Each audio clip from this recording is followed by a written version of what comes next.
Welcome to the All Authors Podcast. We're so glad you found us. I'm Marianne Sciucco, a registered nurse, author, and dementia daughter. Please join me for bi-weekly episodes with our authors as we talk about their dementia journeys, sharing intimate details and painfully obtained knowledge to help others currently on that path. We hope these stories offer you comfort and support as we strive to break the silence and stigma surrounding a dementia diagnosis. May one of our authors speak to your experience.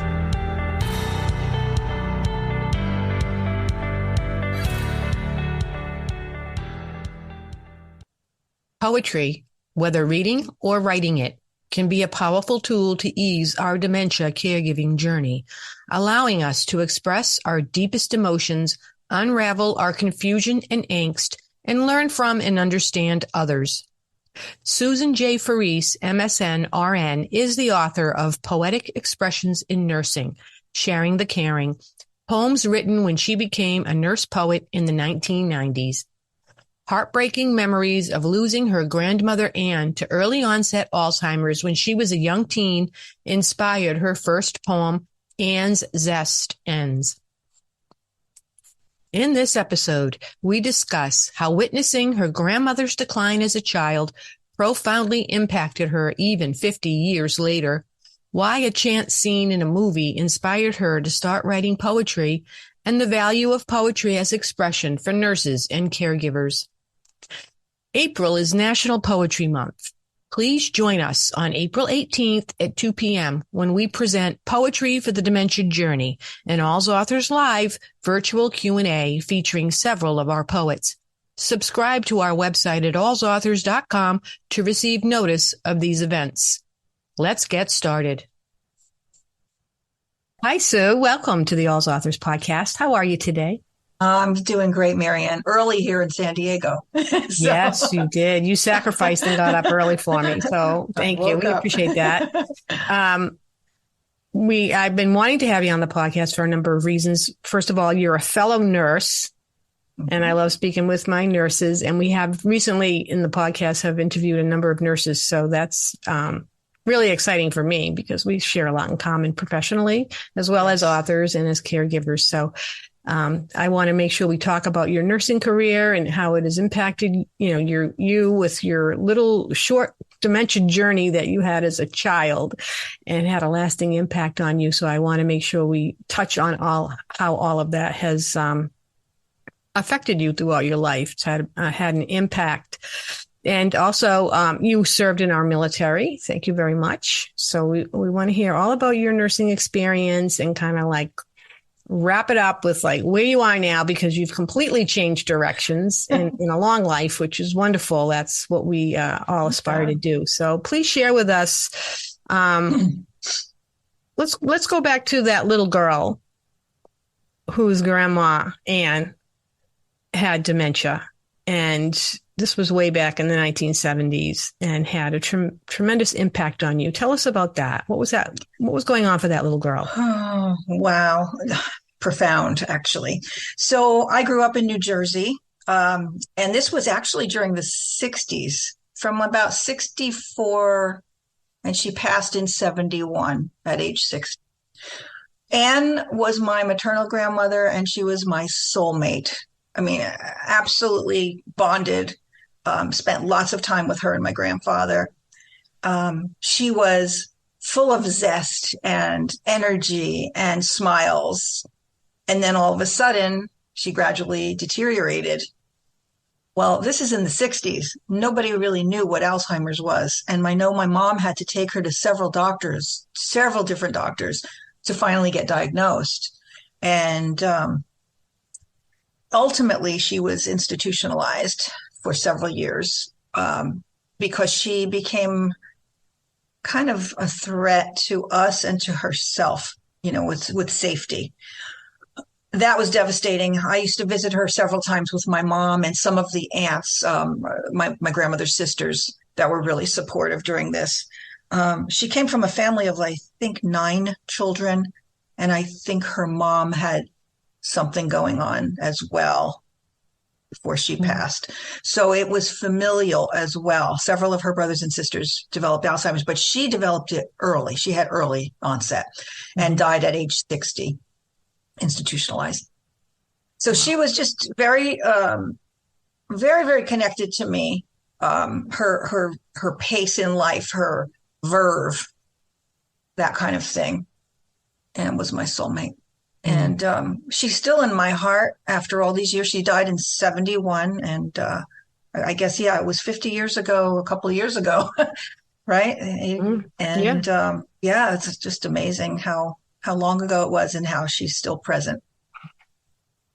Yeah. I think the experience shows how deeply we are affected by a dementia experience, even when we're children, and all of the feelings that come up with it, and the emotions, and the not understanding, and the questions.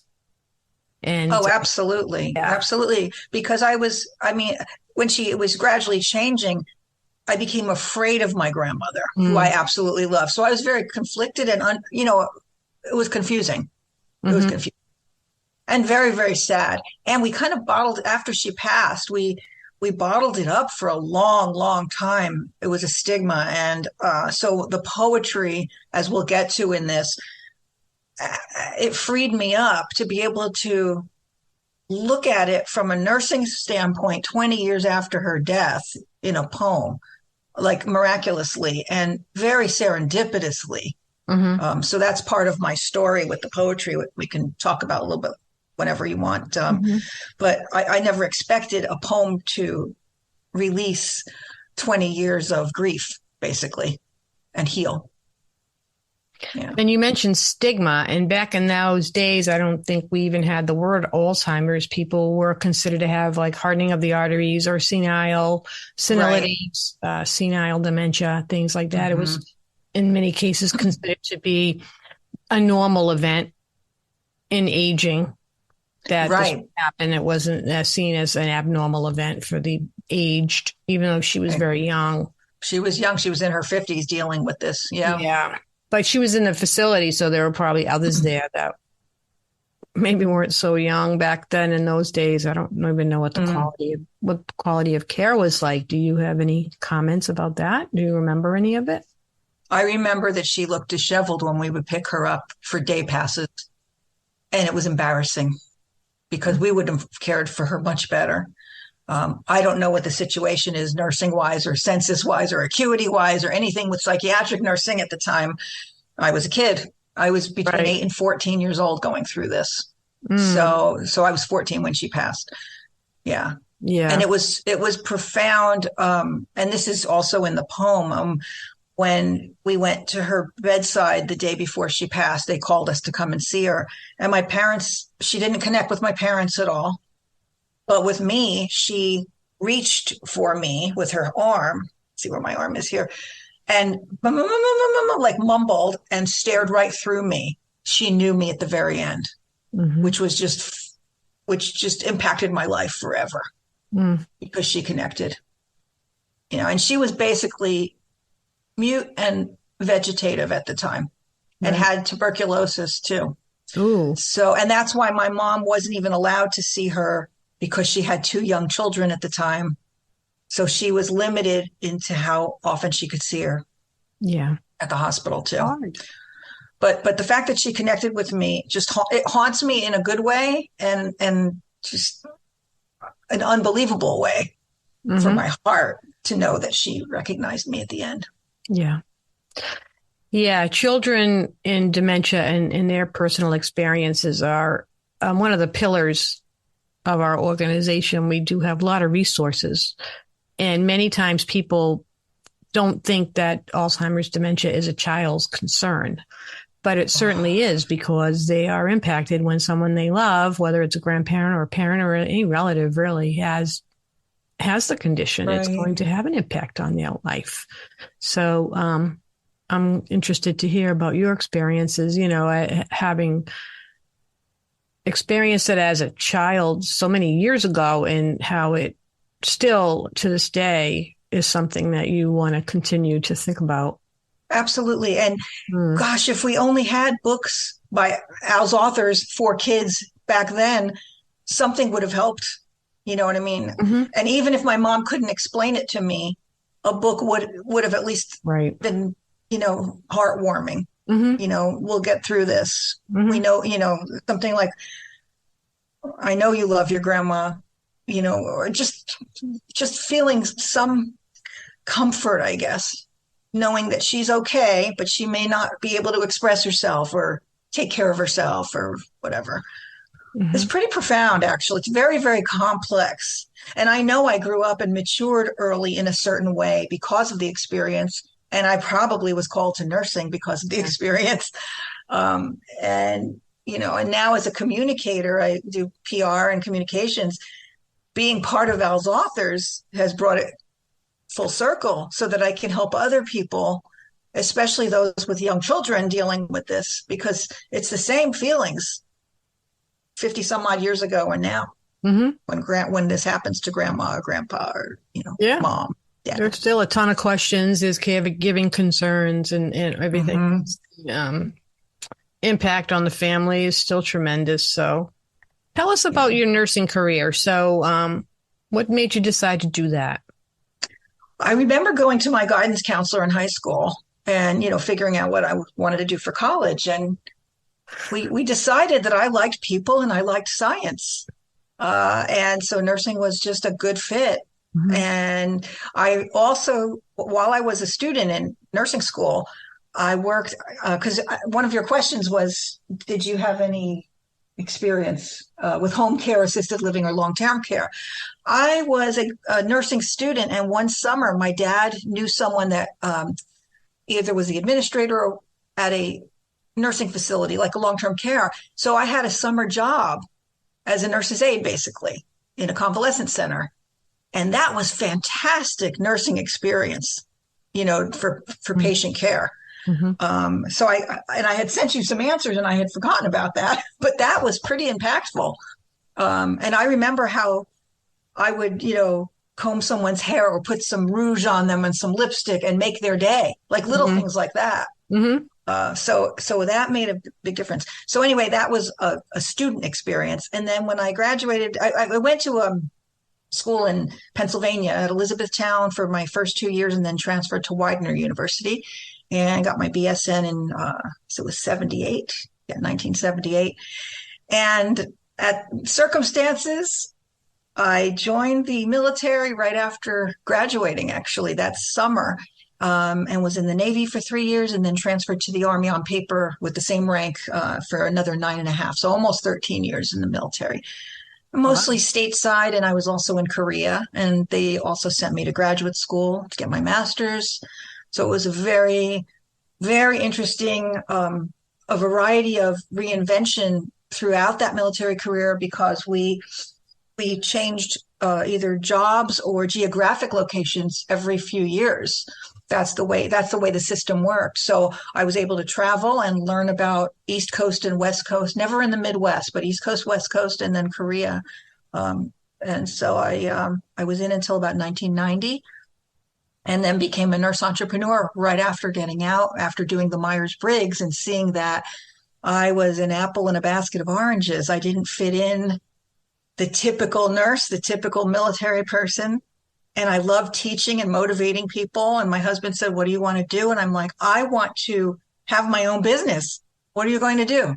Well, so I started Prosper Development Systems, this business in 1990, 91, where it stood for Professional Staff Personal Development. And one of the junior colleges had me teach some courses on professional development, and they became my courses. And I started teaching. I did Joint Commission inspections. But backing up to the military time, it was mostly in clinical med surg, intensive care, SICU, ER, orthopedic surgery, outpatient, and then nursing education and staff development. So that helped me helping nurses with their careers, their professional development. So each job gave me more skills in nursing. And when I got my master's, it was as an adult nurse practitioner, clinical nurse specialist at Seton Hall, back in my home state of New Jersey. And I just, at that time, I was still in the military, and they offered me a practitioner job pretty much anywhere because it was fairly new at the time. And I chose to be a chief nurse of a large outpatient clinic and learned my admin that way instead.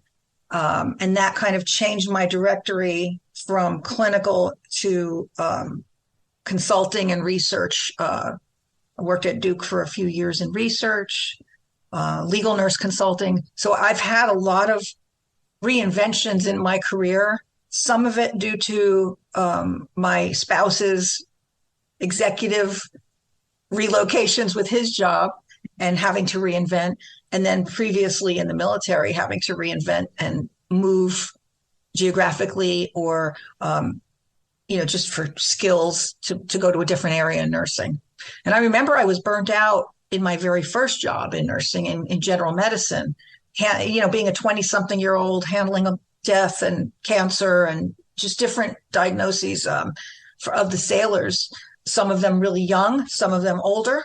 It impacted me a lot. And a supervisor came up to me one day on evening shift and said, by the end of the day, I want you to tell me where you want to work and how much vacation you're taking and where you want to work when you come back from vacation. And I looked at her like, what? So I'd like nurses to know that they carry a lot in their hearts, and sometimes you're not developmentally ready to handle the stress of dealing with people that are terminally ill or, whatever their conditions might be. And I think of COVID and how it impacted nurses with handling so much death in their lifetime, more and more during those years. So I don't know. I feel like I have a mission to help nurses with their stress as well and get their words out, either in poetry or journaling or whatever, something creative arts. I hope that answers your question about my nursing. So I've done a lot of, mostly adult, not peds, not OB, not psych. Mostly adult. No, that's fascinating. I think that for nurses, nursing is a career where you can do many, many different things. Definitely. And it's not just working at the bedside and seeing the same patients day in and day out. I mean, some people choose to do that. Absolutely. They want to do, and that's great. But I had many, many hats in my nursing career. And now as I'm at the end of it, doing college health, which is something that a lot of people might not even realize is an option. But I work on a college campus and I work with students, teaching young people how to take care of themselves, basically, because they don't know how. One of my rotations as an adult nurse practitioner was working at university in the health center. So the same thing. And I saw some very interesting things during clinical rotations there as well. Yeah. So power to you. UK Health Radio, the station that makes you feel good.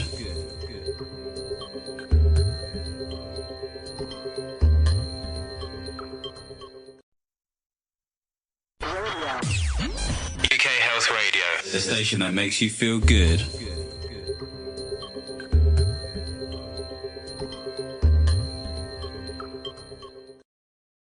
Yeah, mental health is a big piece now in that. And I also work closely with our local Alzheimer's Association, bringing programs to campus, not only for students, because students may be impacted with the loved one's dementia, parent, grandparent, whatever, but also faculty and staff that are also have these concerns for themselves or for others. So even though my clientele is very young, it doesn't mean that they're not concerned about dementia.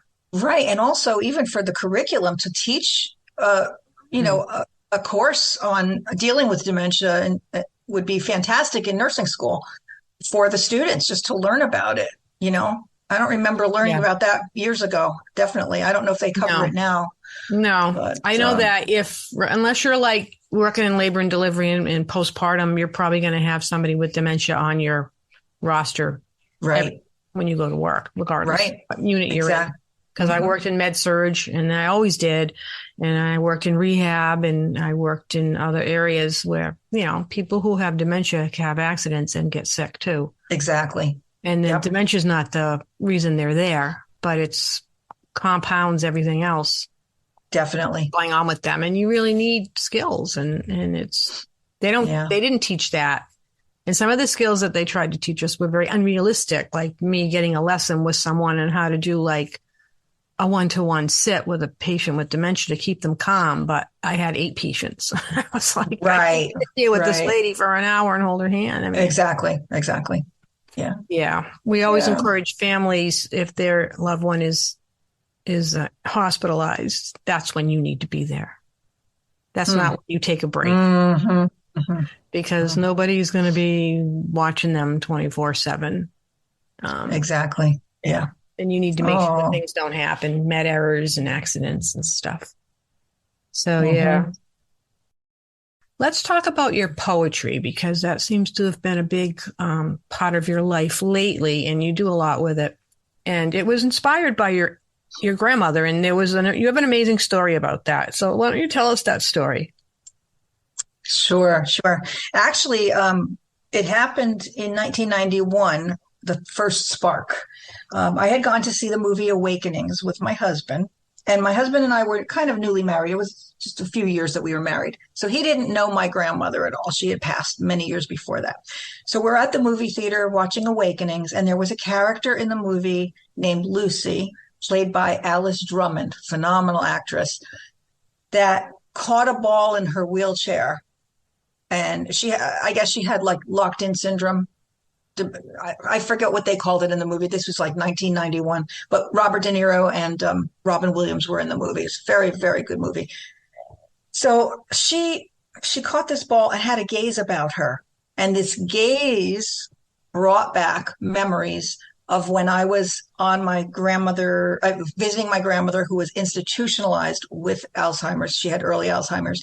And on her deathbed, the day before she passed, my parents and I went to see her, and she did not recognize them. She was basically mute and more vegetative at the time. It was very, very end stage. But she reached out to me and mumbled and made a sound and connected with me. I'm 14 years old when this happened, at her bedside. That movie brought that time back. So this is 1991, and it was 1971 when my grandmother passed, and I was at her bedside. So 20 years after she passed, I'm crying in the movie theater. A few days later, and of course my husband's saying, "Why are you crying?" You know, I'm like, "I'll tell you later." So a few days later, he had gone on a business trip, and this one night I could not get to sleep. I took a bath.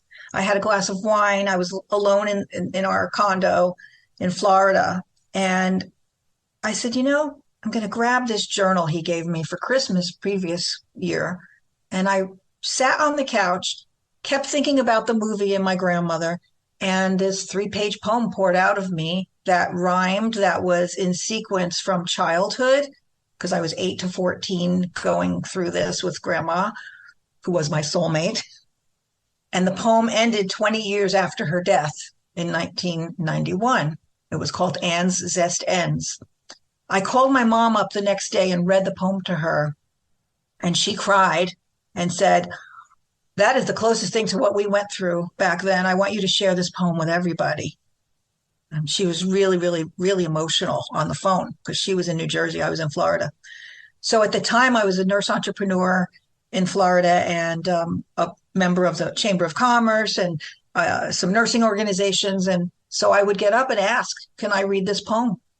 And every time I read it, people would want to come up and talk with me about their aunt, their grandmother, their husband, their spouse, someone that had been affected by dementia.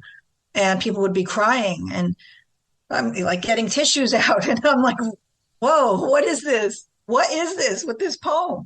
So it impacted people, especially when I read it aloud. So I knew I had something. I didn't know what it was, but I had something going on here with this poem. So I gradually kept writing, and ultimately published my book in 93, Poetic Expressions in Nursing, Sharing the Caring. And I did a lot of continuing education programs with that.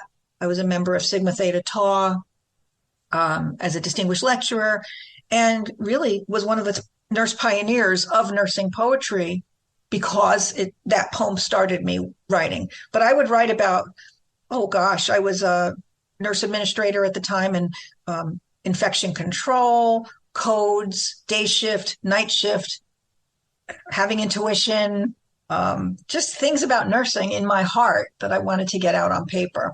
So I republished the book, a second edition, in 2021 because COVID had affected nurses so much and, first responders and such, that I just wanted to kind of give back and help nurses with poetry any way I could.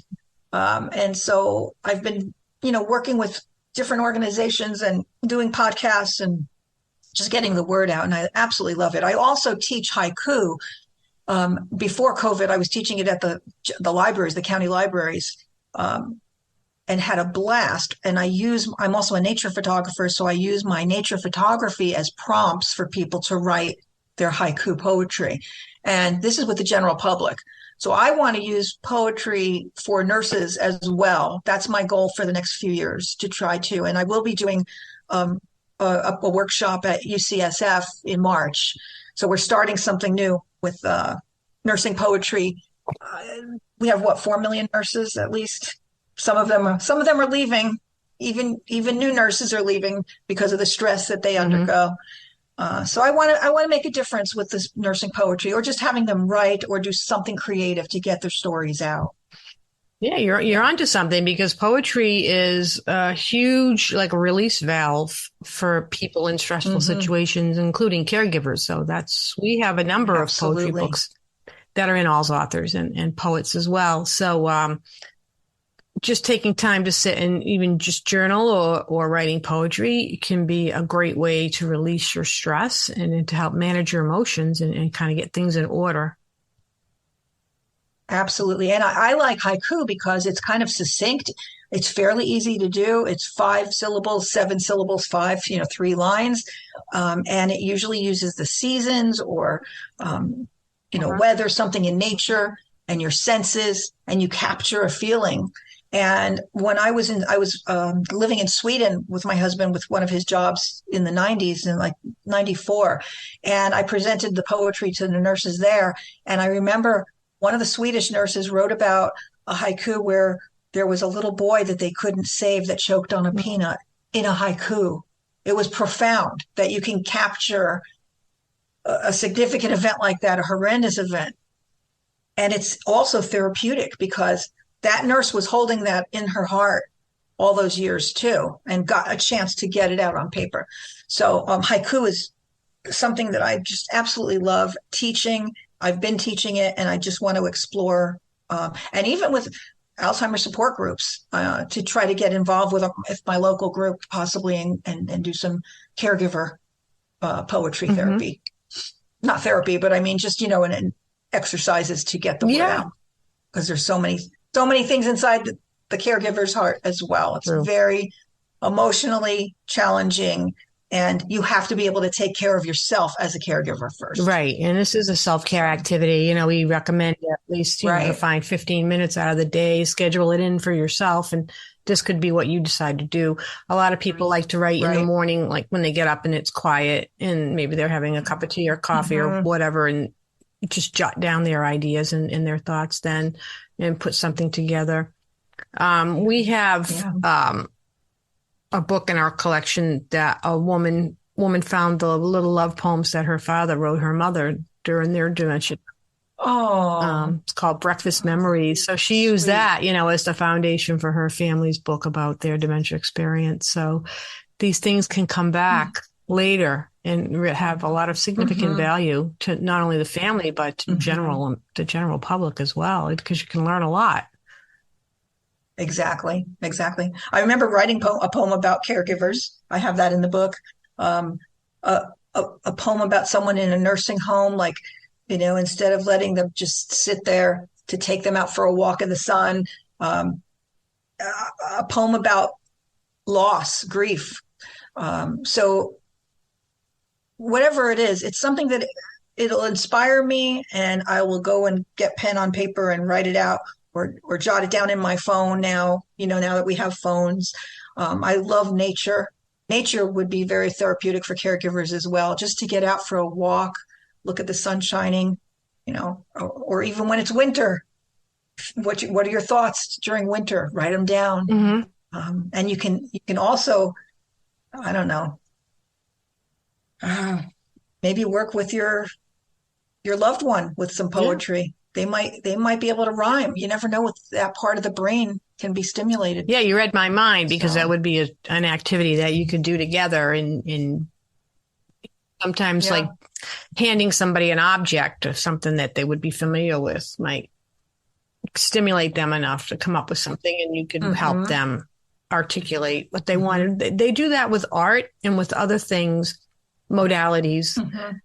Lego serious play is one, and art, doing all kinds of different art projects can help people with dementia who are considered unreachable or nonverbal to actually express something and let you know that that person is still there. I mean, they've lost their ability to communicate, to speak, to participate. There's a lot of different things going on. So that doesn't necessarily mean that they're not there. Right. Or music, you know, listening to music stimulates getting up and maybe moving or sitting in the chair and dancing a little bit. You know, so, that's great. So many more things. So now you've gone through like your whole, you know, childhood, nursing career, military career, started your poetry, and then your communications company. Tell us more about that. What do you do? Well, before we get to communications, I did become a mom. Oh, you did? Somewhere in this mix. Yes, in 1998. So that changed my direction a bit too. And I took a few years off and became a mom full time. And then in 2002, started doing some legal nurse consulting and a little bit of that while she was, And so, but she changed my life also. I'm trying to think what year this was. Early 2000s. My daughter just gravitated to the arts and musical theater and theater. So at 50, I was cast as Mrs. Greer in Annie because she was going to be Molly and they needed adults. And they said, I said, wait a minute, I don't even have a resume, an acting resume. So I got into acting. I did some in high school and in college, but my daughter is the stimulus for my new life here as a communicator because it started with acting. She would be in films or commercials or whatever, and I'd be on set with her and watch the process and just was mesmerized by it. So I started doing some acting in the early 2000s with her. And then we moved to Boston and they were doing one after another film on location. And this is a great story though. Ricky Gervais was doing The Invention of Lying in, I guess, 2008. And so I applied for it, with the casting director, and they called me and said, could you be in this casino scene? And I'm like, oh, I'm going to be away that weekend or whenever they were filming. And she said to me, you mean you're a nurse? You're a nurse on your acting resume? And I said, yes. Are you available these 3 days? Blah, blah, blah, blah, blah. We have some scenes that they need a nurse. And yes. Will I get my SAG card? Yes, because it was 3 continuous days. So that made me become a SAG-AFTRA actor, that experience. And I was nurse 3. I didn't have lines, but I was with the primary actors. And that changed my life as well, because I just loved being on film sets. And while we were in Boston from 2007 to 2010, there were a variety of films done on location as well as TV shows. So that was another reinvention there for a few years. And then when we moved to San Diego in 2010-11, my daughter was in a show called Joseph and the Technicolor Dreamcoat for like the 3rd time. And they usually have children and the adults in that show. And I had done a press release for the kids that were in the show here in San Diego. And the director said, you need to be on our board.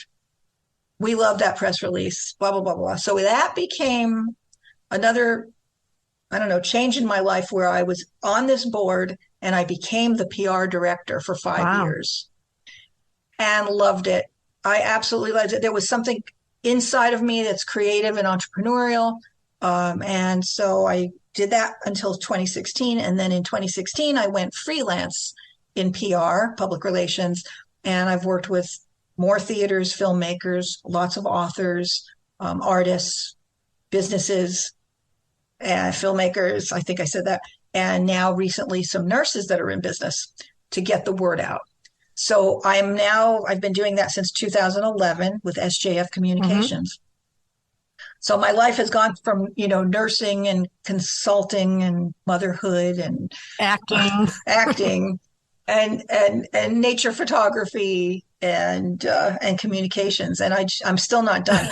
My mother, by the way, was a dance teacher. So I grew up those early years with dancing school. I wish I had done Girl Scouts. And I wish I had learned to play the piano, those two things. But I did dance. So I know, someday. But I definitely have rhythm. And that comes in handy with poetry, the cadence and the beat and that kind of thing. I just love language and putting it all together and cadence and pace and things like that. Plus with the acting, I did, like theater in high school and some college as well. So I'm kind of a complex individual and I'm not done. You're like a Renaissance woman. Not done. And being part of Al's Authors is so special because I'm just smiling like cheek to cheek now because it means so much to me that there's an organization that values people that, care about people with dementia and that have, is it over 350 authors now? I mean, that's absolutely amazing. It's just such a good thing that you're doing. And having this podcast too, to get the word out because you never know who you'll reach. Right. Because dementia, it just affects everyone in some way, Yeah. So, yeah. Yeah. So, thank you for sharing all of that. That's really interesting. I enjoyed hearing your story. Thank you. And, thanks for doing the poetry workshops. We're going to have maybe help us do one of those. What do you think? Yeah, maybe we could do a haiku workshop on Zoom or something and see how many people. Yeah, I think we can. Could you definitely do that. Use that for some therapeutics? Do that. So I'm going to ask you if you can read one of your poems. I know we talked about a couple of them, and we're going to add the link to the poem "Anne's Zest Ends," which was the first poem that you wrote about your grandma. You had that breakthrough during the movie. Yes, but it's kind of long, so we're going to reserve that, for after the podcast, people can click and see that, hear that. But I did ask you to do a couple of others. If you would like to do those, that would be wonderful. So did you said intuition? Intuition, which is, no, I have it ready. Yeah, page 19. Okay. I can. Okay. And then I was thinking of caregiver too, because would that work? Okay. So intuition. Please respect your intuition and acknowledge every hunch, for you will find most certainly this preference is worth a bunch. It's that cozy yet dangerous gut feeling that appears every now and then. You cannot explain this phenomenon. You just know what will happen and when. It may be a look in a person's eye or a sense of impending doom, predicting endless possibilities. It's the aura inside a room. Whatever this is, be wary and wise. Don't cast it aside and ignore it. If you're gifted with intuition, my friend, sit back, just relax, and adore it. And I really, truly trust my intuition for many, many years. And that gut feeling. Yeah, nurses develop that. If they aren't born with it, you develop it. And it's kind of like that, all of your experiences that kind of like live deep down inside that you in your subconscious that pop up and say, wait a minute, there's something here. I've seen this before, or I know what this is. And I think it's important for caregivers to trust their intuition and absolutely, what they know about their loved one. That's very important. Okay. So then you were going to read the one about caregivers. Caregiver. So I wrote caregiver, back in the 90s when it was Caregiver Day at a memory disorder facility in Largo, Florida. So it's called Caregiver. So I wrote Caregiver in the 1990s, early 90s, at a Caregiver Day for a long-term care facility that dealt with caregivers for memory patients. Caregiver.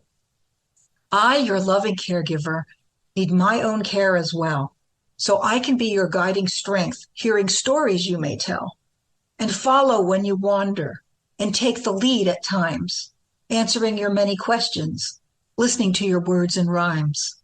I, your loving caregiver, need time alone for me to relieve my stress from worry, so your support I can be.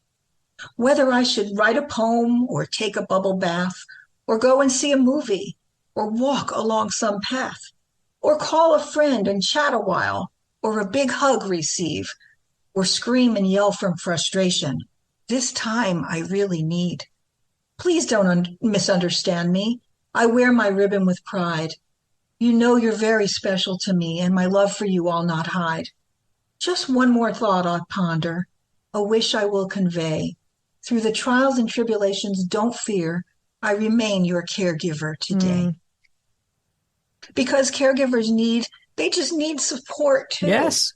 They need a hug. And this poem is a hug for all caregivers, because I wish that we had the resources that we have today for caregivers too. But still, even with all the support, it's very stressful and frustrating sometimes. So it's my little ode to you as a caregiver. Thank you so much. I think people will appreciate that. UK Health Radio, the station that makes you feel good.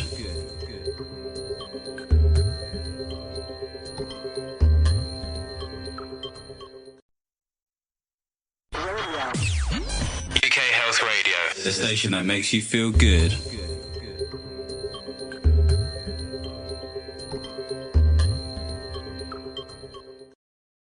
So this book, it's a nice little book. It's not too, it's not a huge thing. So that's makes it something that you can put in your pocketbook and bring to work with you if you're a nurse and you want to take some time on your lunch break or whatever to maybe sit and read something to encourage you, because a lot of the poems offer encouragement and inspiration. Some of them are about issues that nurses encounter routinely, and it won't be anything new. And then some of them are about actual people that you've experienced.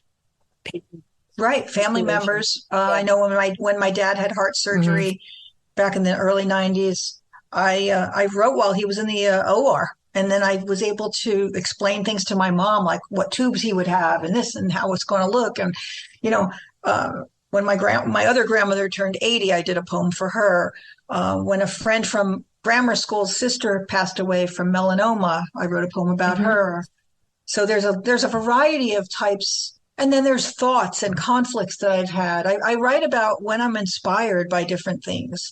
The book is not just for nurses. It's for any human that cares about wanting to know more about nurses also, first responders, or it's a gift that a person can give to a nurse in their family or a friend. Or at their facility, the nurse at their favorite facility, instead of buying a box of donuts or chocolates, you could get the book. Right. You know? We have this in one of the hospital's gift shops stocks them. We had them there for the holidays. And I'm definitely open to, speaking to groups and doing workshops, Zoom. I'm in the San Diego area, so if there's people in Southern California, I'd like to do that. I did a lot of public speaking way back mostly in the 90s, and I just love getting up and making an impact and motivating others and inspiring others. But I think the key thing is to get your stories out. Don't keep them bottled inside. Find some kind of a creative art, and know how important caregivers are. Definitely. And the fact that we have Al's authors to help us, and the community is very, very important for support. Join groups, support groups, talk to a friend, take time for yourself, because caregivers are so important and so needed, and life is stressful to begin with, let alone with COVID and with what's happening in the world, so we all need support, and I'm here for you. Thank you. Now, where can people find your book? Probably anywhere by now. I mean, if you go to my website, sjfcommunications.com, there's an author page. It's on Amazon. It's in paperback, ebook, and audiobook, all three. Yeah. So, and it's in the All's Authors bookstore. Absolutely. On our website, yes. all the books are categorized for you. You'll find it under poetry selections. So that's a great way to pick it up. And our website links to Amazon, so that's where you would be led to buy the book. Absolutely. And we get a little kickback because we're an associate. So if you buy a book through our link, then we're going to get a little bit of money, a few cents probably, but every little bit helps. Perfect. We're always absolutely funds to keep going, because then the bigger we get, the more expensive this becomes. Right. And if you do have the book purchased, please leave a review on Amazon or on my website or on Goodreads, things like that, because reviews are very, very important. Yes, and because my book is, it's a certain niche that it's for nursing and stuff. It's not a very, very popular book out there. But I just want to make an impact any way I can, whether I speak to groups, teach haiku, or come on podcasts like this, to share the caring. Yes. Poetic expressions in nursing, sharing the caring. Sharing the caring. And where can people find you on social media? sjfcommunications.com. So that's S for Susan, J for Joy, my middle name, and Farese, F, SJF Communications, and that's plural.com. Okay. And what about Facebook, Twitter, any of that? Yes, I'm on Facebook at my name as well as SJF Communications, and I'm on Twitter, TikTok, Instagram as at SJFCOMMO, SJF Como. And in my Instagram link, there's a link tree, so it has a lot of my links. Great. Yeah. So I'm all over the place. Yeah, well, you should be. Since you're a professional, PR person, I hope communication, using your own skills for yourself. Yep. That'd be great. Yep. So thank you so much, Susan. It was wonderful having you here today. Appreciate you giving us your time. Oh, Marianne, it's such a pleasure. You are an amazing person, and thank you for all that you do and Al's Authors does. I'm so proud to be part of it. Thank you. Have a great day. Thank you. You too.